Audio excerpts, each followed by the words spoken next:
अस्सलाम वालेकुम नाज़रीन, मैं हूँ बिलाल ज़फ़र। हमारा कनाडा से आप देख रहे हैं हमारा कनाडा। और आज की वीडियो में मैं आपको बताऊंगा कनाडा के हेल्थ केयर सिस्टम के बारे में, क्योंकि जब भी कनाडा के नेगेटिव पॉइंट्स के बारे में कोई भी वीडियो होती है तो उसमें एक पॉइंट ज़रूर डिस्कस होता है कि यहाँ का इमरजेंसी रिस्पॉन्स सिस्टम बहुत स्लो है या बवक्त ज़रूरत आपको वक्त पर मेडिकल अटेंशन नहीं मिलती। तो हमारा क्या एक्सपीरियंस रहा मेडिकल केयर के हवाले से, वही सम अप करूंगा इस वीडियो में। तो एंड तक जरूर देखिएगा ताकि आपको पूरी बात समझ आए। और सबसे पहले आपसे गुजारिश है कि एक थम्स अप दे दें लाजमी और चैनल को सब्सक्राइब कर लें।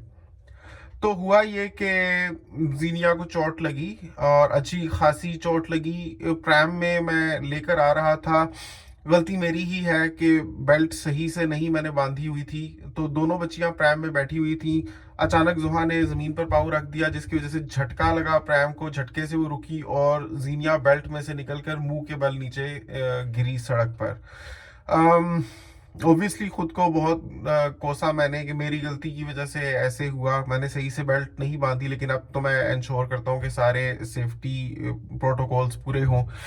लेकिन जो होना था वो तो हुआ। तो हमारे लिए एक मौका था कि हम मेडिकल सिस्टम को भी जाने उस हिसाब से।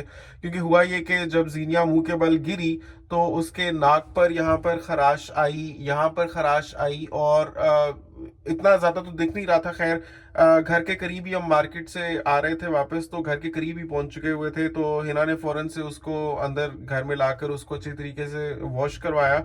और सुबह से हम लोग घूमने फिरने निकले हुए थे तो उसको काफ़ी नींद आई हुई थी, तो वो सो गई। सो कर जब वो कोई पौने घंटे बाद उठी तो देखा तो उसके माथे के ऊपर यहाँ पर सारा सूजन हुई हुई, मतलब ये पर्पलिश सा हो रहा था ये वाला एरिया उसका। और नाक के ऊपर भी ब्रूज काफ़ी प्रोमिनेंट हो गई थी। और मतलब कि 45 मिनट में काफ़ी कुछ पता चल गया कि उसका चेहरा बहुत ख़राब हो गया हुआ था। तो हमें काफ़ी परेशानी हुई। हमें ये था कि कम से कम, और नहीं तो फिर भी अगर सड़क पे गिरी है, टेटनस का इंजेक्शन तो कम से कम लगना ही चाहिए। पता चलना चाहिए कि खुदा ना खास्ता कोई बात सीरियस तो नहीं है, क्योंकि अच्छी खासी सूजन उसको हुई हुई थी।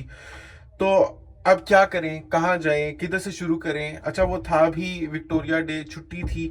जो हॉस्पिटल्स या क्लिनिक्स आमतौर पर भी खुले होते हैं तो उनके भी बंद होने के चांसेस थे। तो हमने ये किया, सबसे पहले हमने गूगल मैप्स के ऊपर सर्च किया अपने करीबी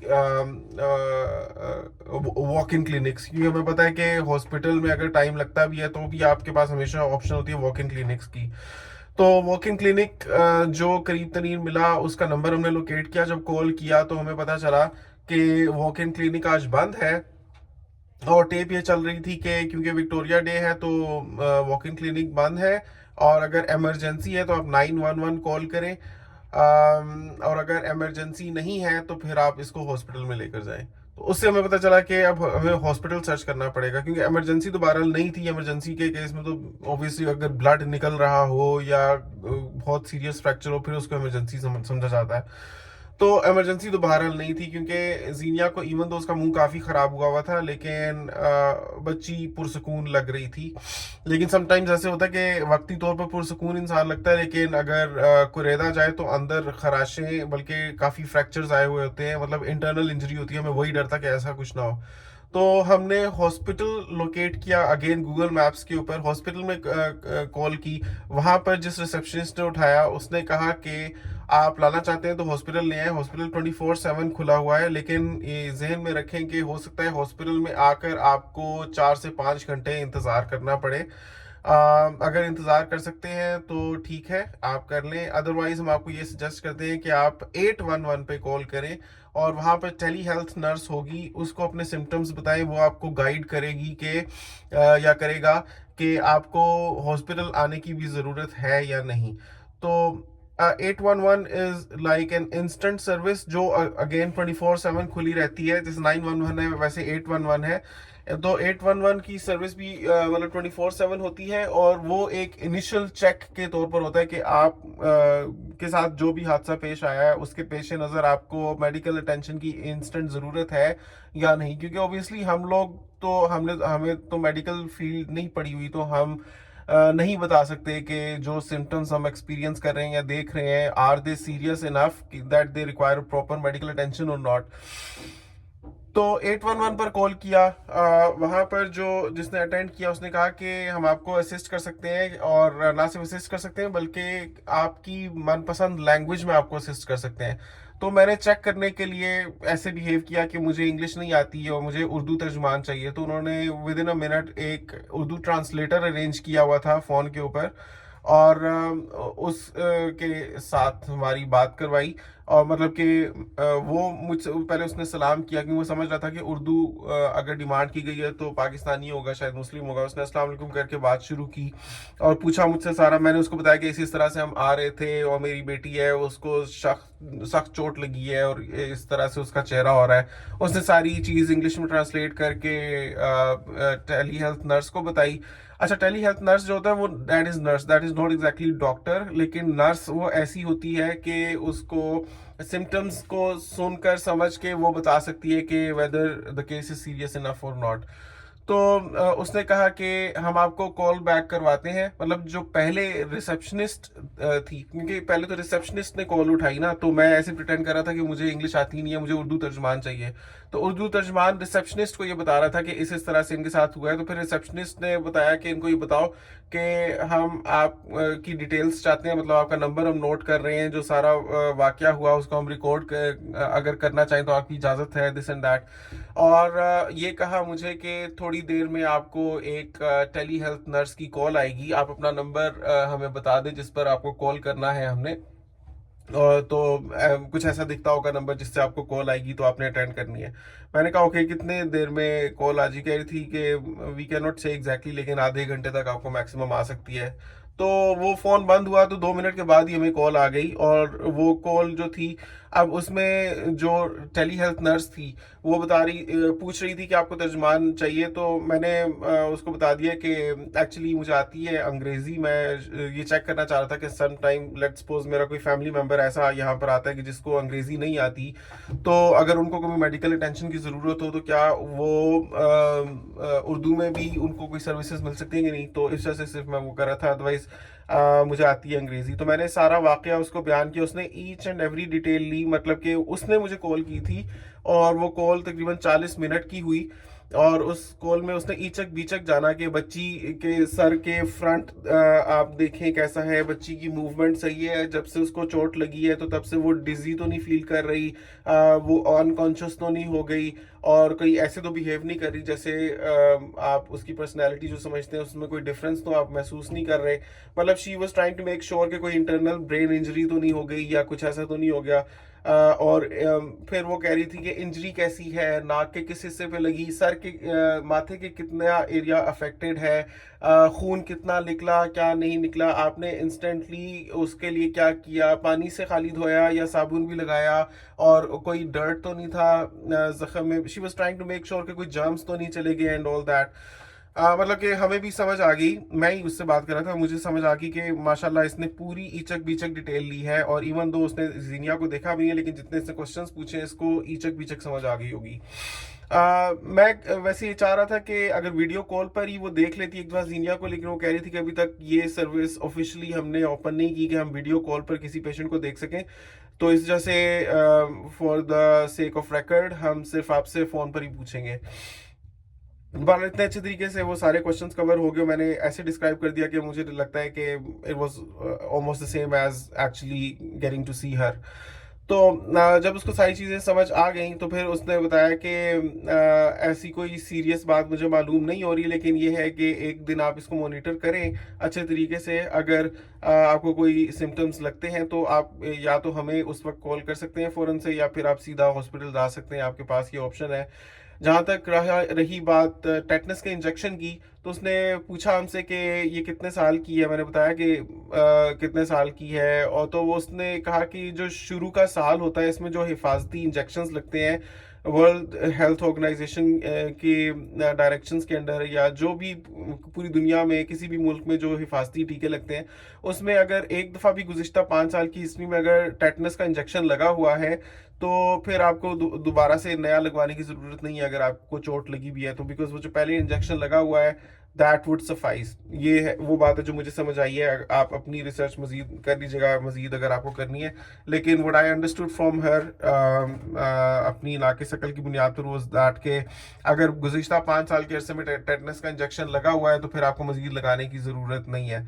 तो वहाँ पर भी वी रेस्टेड सेटिस्फाइड के चलो अब टेटनस का इंजेक्शन जो हम सोच रहे थे कि शायद हमें लगवाने की ज़रूरत है, वो भी लगवाने की ज़रूरत नहीं है। जीनिया हर सेल्फ बिल्कुल नॉर्मल बिहेव कर रही थी। उसको देखने में पता लग रहा था ठीक ठाक चोट लगी है, लेकिन ऐसे लग नहीं रहा था कि उसको बिल्कुल भी फील हो रहा है। बट ये है कि क्योंकि जख्म ताज़ा ताज़ा लगा था, अब उस पर वो जैसे होता है ना छिलका आने लग पड़ता है जख्म के ऊपर, तो वो अकड़ने लग पड़ती है जगह, तो वो बार बार ऐसे ऐसे कर रही थी क्योंकि उसको ज़ाहिर है उलझन हो रही होगी। बहरहाल हम पाकिस्तान से अपने साथ काफ़ी मेडिसिन लाए हुए हैं, तो इंस्टेंटली हिना ने उसको पॉलीफेक्स लगाई। यहाँ पर भी अच्छे तरीके से वॉश करके 2-3 दिन उसको अच्छे तरीके से पॉलीफेक्स लगाई। तो माशाल्लाह बच्चों में न्यू सेल्स बहुत जल्दी निकलते हैं, बहुत जल्दी ग्रो होते हैं, पिछले सेल्स डेड सेल्स रिप्लेस होते हैं। तो विद इन 3 डेज वो माशाल्लाह उसका चेहरा बिल्कुल सही हो गया, सूजन भी ख़त्म हो गई है, और नाक पर जो इंजरी थी वो भी बिल्कुल उसकी सही हो गई है। तो माशाल्लाह शी इज़ फुली रिकवर्ड। लेकिन इससे हमें सिस्टम काफ़ी समझ आया है। एक ये मतलब what we can take away from all this experience is that अगर आपको कभी इमरजेंसी है, स्ट्रेट 911 कॉल करें, वो तो आपको इंस्टेंट हेल्प मिलेगी ही मिलेगी। अब वो और बात है कि if there is a difference in the between the understanding of emergency, the way you understand it and the way doctors interpret it, तो फिर मतलब आप समझ रहे हैं कि इमरजेंसी है, आपको इमीडिएट नीड है, लेकिन डॉक्टर्स ने जब आपको इंस्टेंटली चेक किया, 911 भी आपने कॉल किया, आप हॉस्पिटल पहुंचे, डॉक्टर्स ने चेक किया, उनको नहीं लगता कि इतनी बड़ी कोई इमरजेंसी है। They think that you can wait, then they will make you wait. और फिर आपको लगेगा कि यहाँ का हेल्थ सिस्टम बहुत गंदा है, मुझे खाम खा बिठाया हुआ है, मैं सत्यानाश हो जाएगी वेट कर करके। लेकिन once they've done the initial checkup and if they think that you can wait, then you probably can wait. दूसरी एक चीज़ है कि अगर आपकी वो इमरजेंसी नहीं है और आप जाना चाहते हैं, तो एक तो वॉक इन क्लिनिक्स की सहूलत होती है, लेकिन वॉक इन क्लिनिक्स हर वक्त नहीं खुले रहते, उनके रेगुलर ऑफिस आवर्स होते हैं लाइक 8 to 5 या समथिंग लाइक दैट। उसमें अगर आप जाते हैं तो वहाँ पर भी आपको इंतज़ार करना पड़ सकता है, बट वो एक ऑप्शन आपके पास अवेलेबल है कि घर के करीबी किसी वॉक इन क्लिनिक में आप चले जाएँ। अगर वो आप नहीं करना चाहते तो हॉस्पिटल की ऑप्शन हमेशा खुली रहती है, 24/7 हॉस्पिटल्स खुले रहते हैं। आपको कुछ भी होता है, as long as it's not emergency, आप बस चले जाएं हॉस्पिटल, और जाकर आप को हो सकता है वेट करना पड़ेगा, लेकिन इवेंचुअली आपको फिर ट्रीटमेंट मिल जाएगा।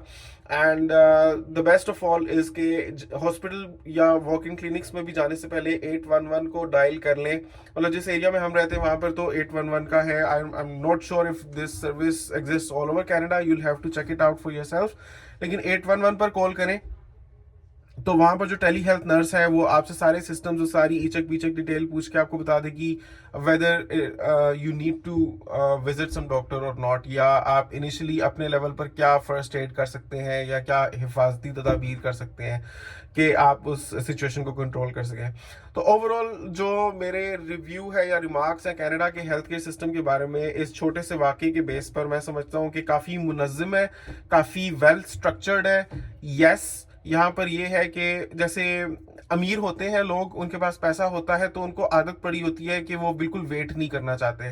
तो when they have to wait because of such a system जहाँ पर पब्लिक हॉस्पिटल्स हैं, और even though they have money and they could afford instant medical attention, but there is no such facility कि जहाँ पर वो फौरन से पैसे देकर मेडिकल अटेंशन ले सके, तो फिर उनको कॉफ्त होती है कि हम कैसे मुल्क में रह रहे हैं, हमारे पास पैसा भी है, हम और किसी मुल्क में होते तो फौरन जाकर अच्छे से अच्छे डॉक्टर से ट्रीटमेंट करवा लेते, लेकिन यहाँ पर हमें वेट करना पड़ रहा है, हमें अपॉइंटमेंट लेनी पड़ रही है। ओहो, इसे सच अ बैड सिस्टम। तो ये चीज़ होती है, अमीरों को ज़्यादा कह सकते हैं कि इरिटेशन होती है इस किस्म के सिस्टम से, या खुजली होती है। जो गरीब होता है वो आदमी वैसे ही काफ़ी साबिर होता है, और वो अपॉइंटमेंट लेकर अपना काम कर लेता है, वैसे ही अपने लेवल पर भी काफ़ी टोटके लोग कर लेते हैं। तो overall what I would say इसके 811 भी है, 911 भी है, वॉक इन क्लिनिक्स भी हैं, हॉस्पिटल्स भी हैं, उसके अलावा आपके फैमिली डॉक्टर्स भी होते हैं जिनसे आप अपॉइंटमेंट्स ले सकते हैं। एज अ सेफ्टी प्रिकॉशन मैं आपको ये कहूँगा कि जनरली वंस अ मंथ नहीं तो वंस एवरी 2 मंथ्स अपने फैमिली डॉक्टर से अपॉइंटमेंट आप इन एडवांस लेकर रखें, चाहे आपको कोई मसला है या नहीं है। अब फिर वो और बात है कि जब वक्त आएगा तो फिर आपको अगर फर्ज करें कोई मेडिकल परेशानी नहीं है, फिर भी आप जाकर उसको बता दें कि भाई क्या आप फील करते हैं। लेकिन आपने पहले से अपॉइंटमेंट ली हुई होगी, तो फर्ज करें कभी भी आपको मेडिकल अटेंशन की ज़रूरत है तो आपको उसी वक्त फिर जब कांटेक्ट करेंगे तो उस वक्त के हिसाब से नई डेट मिलेगी, वो काफ़ी आगे की होगी। सो मैं ये समझता हूँ कि वंस एवरी मंथ या once every 2 months it makes sense कि आप एक अपॉइंटमेंट लेकर रखें, जिसमें आप जाकर खुद भी अपने सारे एलो याल को जल्दी से चेक करवा दें, जो छोटे मोटे मसाइल हैं, अगर आपको लगता है कि if things are that serious, otherwise it's totally up to you. तो not too bad. It is honestly speaking, the system is not as bad as we had anticipated, या जितना बहुत से लोगों ने इसको बदनाम किया हुआ था। पाकिस्तान हो या कहीं भी हो, वहां पर आपको फॉरन मेडिकल अटेंशन मिल तो जाती है, but they literally cut very deep into your pocket. बहुत बहुत पैसा वेस्ट होता है मेडिकल छोटे छोटे कामों में, दूसरे ममालिक में, इवन अमेरिका में भी, और बहुत से कंट्रीज में। लेकिन कनाडा में सिंस इट्स ऑल पब्लिक या गवर्नमेंट फंडेड, तो उस हिसाब से फिर एक सिस्टम के तहत चीज़ें चलती हैं। बहुत से लोगों को वेट करना पड़ता है, लेकिन वेट करने के बाद जब इवेंचुअली अटेंशन मिलती है तो फिर आपका मसला सॉल्व भी होता है उसमें। एंड थोड़ा बहुत सब्र तो इंसान में होना भी चाहिए। मैंने देखा है कि जहाँ पर फ़ौरन से मेडिकल असिस्टेंस ली जा सकती है, तो बहुत लोगों को ज़रूरत भी नहीं होती, और वो बस हल्की सी छींक आई नहीं कि डॉक्टर के पास भागे, बस एक खांसी आ गई तो भाई मुझे तो कोरोना हो गया, फ़ौरन जाके टेस्ट कराओ। इस तरह के लोग भी मैंने देखे हैं, मतलब होते हैं। So I guess as long as this area of life is concern कि मेडिकल एंड मतलब हेल्थ केयर थोड़ा मतलब फौरन से डॉक्टर के पास भागने से परहेज करें, एज लॉन्ग एज आपको लगता है कि चीज़ें अंडर कंट्रोल है। Obviously they comes a point जब आपको लगता है कि अब अगर हम नहीं लेंगे अटेंशन तो फिर रिस्की है, तो वहाँ पर तो आपको लेना ही चाहिए। होपफुली हमारे इस वाक़े से आपको काफ़ी चीज़ें समझ आई होंगी। कनाडा का हेल्थ केयर सिस्टम आपके सामने काफ़ी हद तक वाज़ेह हुआ होगा। इस वाक़े और मेरे रिव्यू की बुनियाद पर आप क्या समझते हैं कि कनाडा का हेल्थ केयर सिस्टम अच्छा है या नहीं, या आपकी क्या राय है इसके बारे में कमेंट्स में ज़रूर शेयर करें। ये भी बताइएगा कि वीडियो आपने दुनिया किस कोने से देखी है। आपसे मिलता हूँ अगली वीडियो में, तब तक के लिए अल्लाह हाफ़िज़।